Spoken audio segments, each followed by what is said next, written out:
Hey everyone, Carl here with Literate Lessons, bringing you another deep dive this week.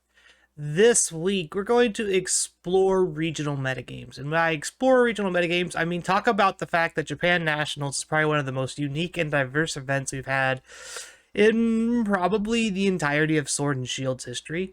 There is a lot to unpack here in this top. This is the top, I believe, 16, and they had a top 32 cut. 2, 4, 6, 8, 10, 12. Yeah, this is the top 16 after a top 32 cut. And there's a whole lot to kind of just unpack and look at here.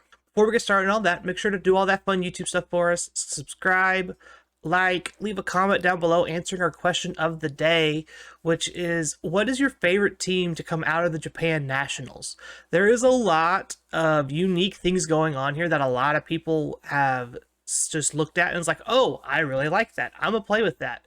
I know Carter really wants to play with like this Calyrex Ice Eternatus team that's floating around. I was going to play with the Triple Dragon Dialga Eternatus Salamence team that placed in the top 4 of this event before Colossal won its back-to-back events there this past weekend. So this might still be on the docket for us for a future laddering video, but I would love to hear your thoughts on the Japan meta as a whole. So let's just get right to it here. Why is this meta so unique? There's a lot going on here, and part of it is because I believe the whole Japan metagame is kind of just region locked. They don't participate in events with the rest of the world. They have their own significant events. Pokemon being created in Japan and first brought from Japan to the rest of the world, they kind of get priority on special events, and they kind of always have the leg up, I would say, when it comes to metagame innovation. A lot of the times you'll see teams here, like there's this one right here with Lunaludon Charizard. It looks standard Lunaludon, but then there's this Clefairy. Why are you playing Clefairy on this team instead of like an Indeedee or any other redirector like Amoonguss that we've seen many times before? And I think part of it is just there's certain things that they like on their teams that they like to play with. There's a Ho-Oh team, which is super duper rare. There is a Tangrowth in this top 32. Like, that's insane. I'm looking at the top 32 cut here on my screen. You guys should be able to see the top 16, the ones that matter. But there's multiple like variations of teams that we have over in the US and EU and whatnot that are playing just a couple different mons or a couple different sets that ended up having a really big impact on the overall format. So let's take a quick look at a couple of these before we get too much farther into analyzing the meta as a whole. So this first one I want to look at here is a unique duo that we don't see too terribly often, but I have heard rumblings of it on the Showdown ladder, and it's this Groudon Calyrex Ice team with Venusaur, Regieleki, Porygon 2, and then instead of playing any other steel type, we are playing this Assault Vest Metagross, which honestly is super duper weird because I don't like associate Metagross being good in any kind of Series 12 format. But I guess with the way Metagross is playing, you have access to the steel ground nonsense that's really, really popular. You can Dynamax this thing and take a lot of hits. You have access to Rock Slide and Thunder Punch to deal with a lot of the little shenanigans here. And what's really cool is your steel type move is Steel Roller, which you only play Steel Roller if you're really dealing with a lot of terrains, which I don't know if you've been paying attention to any kind of Series 12 content, but the most we ever have to worry about here in the US is like the occasional like grassy terrain from Rillaboom or psychic terrain from Indeedee. The fact that you are willing to play Steel Roller as your steel type means that you really want to avoid terrain going up, whether it's Misty or Electric or whatever, because you have this Sleep Powder Venusaur that you want to be able to do your thing with. What's also really cool is we are Expert Belt Special Mixed Groudon, We have Eruption Earth Power and then Precipice Blades with our Expert Belt here, which is super duper weird because you don't see these things very often. For those that aren't aware, Eruption is just like Water Spout. It's 150 based on your HP. Imagine a sun boosted Eruption out of Groudon. That's insane. It's no stab Torkoal Eruption, but Groudon is also much faster. So with that Expert Belt, it might pick up KOs on Zacian and whatnot. The other super unique thing here is this Focus Sash Calyrex Ice. I guess the idea here is you're going to get Trick Room up, but you're not going to be able to Dynamax this thing if it goes down to Sash. Or you just maybe live the Behemoth Blade after you Dynamax and your Max Quake takes it out. I'm not sure exactly what's going on here, but the fact that there's just so many unique things on Japan teams to try and catch people off guard is insane. We're going to talk about this Lunaludon version here that I've seen it a couple times in the top 32 here, and I feel like this is a thing, like I mentioned earlier at the beginning of the show here, Clefairy is a very interesting, like, follow me redirector to use, mainly because I think we're doing it because we have access to gravity. I think that's the big thing we're trying to do here. So we have Room Service Lunala, which is an item that almost never sees play. But when there's a whole lot of Lunala, you want to be able to be the one that goes first, right? And so that makes a lot of sense that you set Trick Room, and then your Room Service activates, and then you are guaranteed to be the slower Lunala, which means you'll go first under Trick Room. Outside of that, the gravity on Clefairy means our Hypnosises are guaranteed. It means our Precipice Blades are guaranteed. It means we can hit like Thundurus or other flying types with our Precipice Blades, which is super duper important because we are a Choice Band Groudon, and if we're locked into P-Blades, we're stuck a lot of the time, right? We're also carrying the standard AV like moveset of Heavy Slam, Fire Punch, Rock Slide. So I feel like Clefairy actually ends up being the correct option here because you get that redirection to protect your Dynamax targets. You get that follow me, that helping hand. You get that gravity, which makes your moves accurate 100% of the time. And so overall, this team, like on paper, looks very similar to what we see in the US side, except we're not playing that gravity Clefairy. We're playing more of a Grimmsnarl role, usually looking to prolong the games.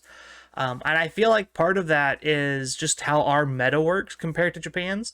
I feel like Japan's is full of very strong players, and a lot of the times your decision making is your games are settled in probably 4 or 5 turns, and if they're not, that's because both teams were designed to draw the game out. The other cool thing that I feel like we picked up over here in NA a little bit is these Assault Vest Regielekis. I love these mixed Assault Vest Elekis with Electroweb, Assurance, Bounce, and Wild Charge. I love it to death.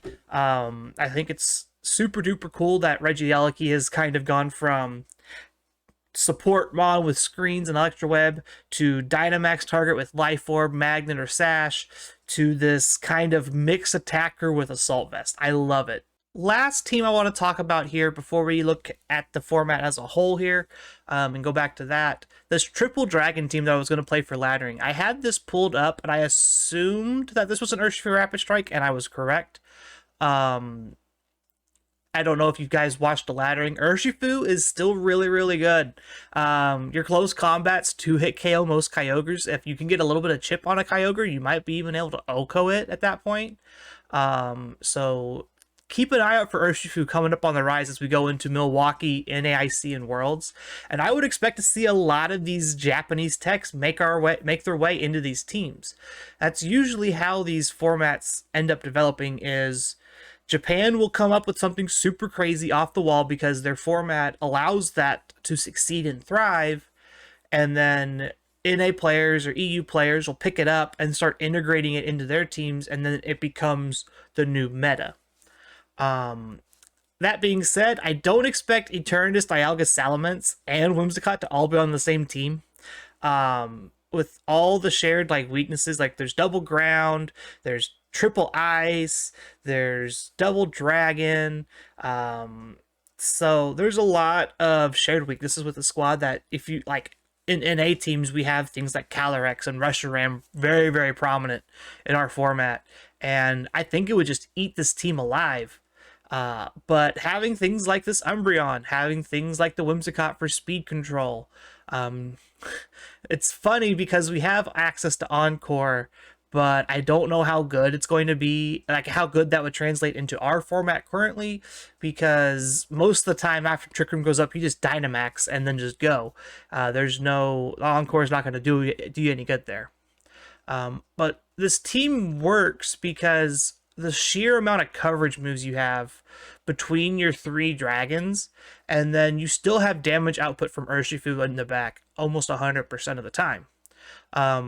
Looking at some of what we got coverage here, we have dragon coverage 3 times. We've got Sludge Bomb, Flamethrower, Steel Beam, Thunder, Earth Power, Fire Fang, Brick Break. There's a lot of things going on this team that if you just bring it into a blind best of 3, your opponent's going to spend at least the first game trying to figure out what the heck is going on. And by the time they maybe figure out in the second game, you can probably just push your advantage and win the game that way. So let's go over a little bit of numbers here and kind of look at it through the eyes of an outsider. So there were 21 Incineroar in the top 32. Of those 21 Incineroar, I believe 10 made it through, 11. 1, 2, 3, 4, 5, 6, 7, 8. So 8 of those 21 Incineroar made it out of top 32. That is a terrible conversion rate for a Pokemon that is so popular, especially in the States and in Europe and Oceania and all that. We over here are so used to seeing Incineroar and just playing the mirrors that I feel like Japan has one-upped us, and they have developed ways to just make sure Incineroar is never a problem. And you kind of see it throughout these teams here. There's a increased amount of Thundurus in this format. There's Pokemon like Metagross being played that have Clear Body and don't care about the Intimidate. There's also a very large increase in special attackers. We see things like Palkia, Yveltal, Kyogre, Necrozma Duskmane can be special attacker. Lunala is a very good special attacker. Calyrex Shadow is super duper strong. There's a lot going on in their format to where Incineroar isn't actually probably the best bring 100% of the time. Looking at the team that won this event from Kentaro Matsumoto, this is a very standard, like you would expect to see this Zacian, Kyogre, Landorus, Tornadus, Kartana, Amoonguss. This sounds like a team you would see at an NA event.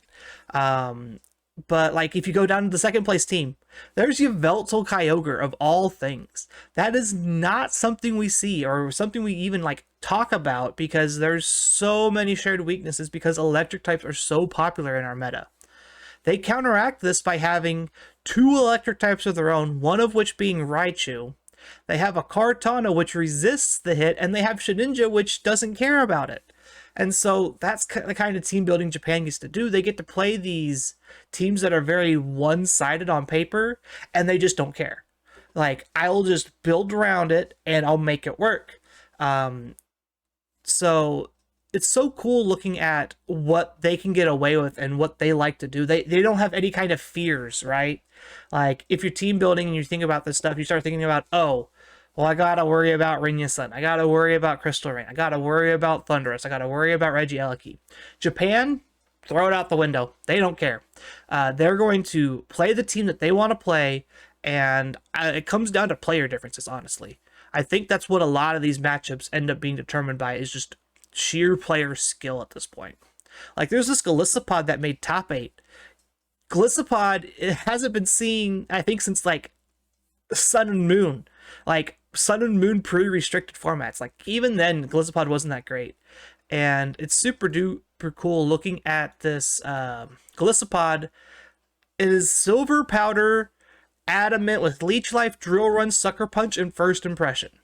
You just don't see that. That's just such a unique thing that Golisopod gets to do.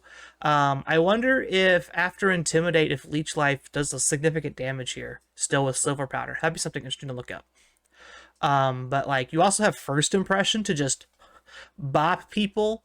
That's super duper cool. I wonder how much of, I wonder if that just deals with Rillaboom. And that's another big thing. Rillaboom is very popular in the NA formats. I don't see a single. There's one Rillaboom here in 20th. There's another one in 27th. Another one in 30th. So that's 1, 2, 3. I don't think there's another one. Yeah, there's only 3 Rillaboom in this entire, like, in the entire top 32. And I don't think a single one of them made it past top 32. Which is insane because we see Rillaboom like on a daily basis now. And you'd think Rillaboom would see more play because there's so many Kyogre in this event as well. And it's just not. It's just not here. So what the big thing here is just like looking at other formats and other metas can help give you ideas for future team building and maybe help you analyze, well, why did this work? Why do we get to see these things? And for a best of 3 top cut, this is nuts because there's just so many unique things going on here. I didn't even get to talk about this Lunala Yveltal in 22nd that's didn't make top 32. This is insane. Yeah, there's just so many little things going on here that I don't think I could cover them all in one video and do it justice. So as you've seen from the video here, there's a lot going on that still is unexplored in Series 12. The Japan formats here, the meta is just wild, crazy it's a wild, crazy format. There's, I think, only a very small handful of repeat archetypes, where like every single Pokemon is the same. I think the big ones was that Lunaludon, Aleki, Clefairy team, and then I think there was the Zacian, Groudon, Bronzong, Thundurus, Venusaur squad. I think I saw that a couple times, but other than that, there's a whole lot to still explore. I'll leave a link to the Victory Road post from the Japan Nats. They have all the teams, open team sheets are available for this squad. So if you're looking for cool ideas or anything like that, definitely go take a look at it. The Japan meta is something that I follow a little bit more closely than I follow NA meta because I think a lot of our NA and EU stuff comes from Japan, people seeing it on ladder and going, oh, I think that's really cool. I want to play with that, and then adapt it to our format, or try to.